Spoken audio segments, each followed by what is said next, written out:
video. Hi guys, welcome to Gladly Tech YouTube channel. In this video I'll be teaching you how to use two WhatsApp accounts on your phone. So if you want to make use of two WhatsApp accounts on your Android phone, this is what you have to do. Launch your WhatsApp account like this, then tap on the three dots at the right corner of your WhatsApp. Tap on settings and privacy. So on your settings and privacy, there's an icon, plus icon close to the profile. Tap on it. So you're going to see where it says add account, so you just tap on it. The normal process of adding account is what will take place here. You just have to tap on agree and continue. So when you tap on agree and continue, you just need to enter the phone number that you wish to register on this account. Okay.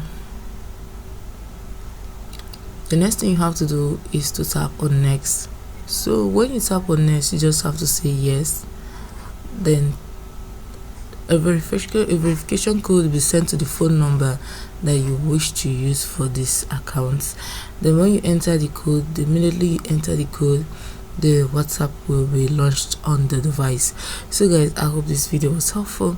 If it was, don't forget to give me a thumbs up, hit the notification bell to always get notified anytime I upload a video like this. Thanks for watching.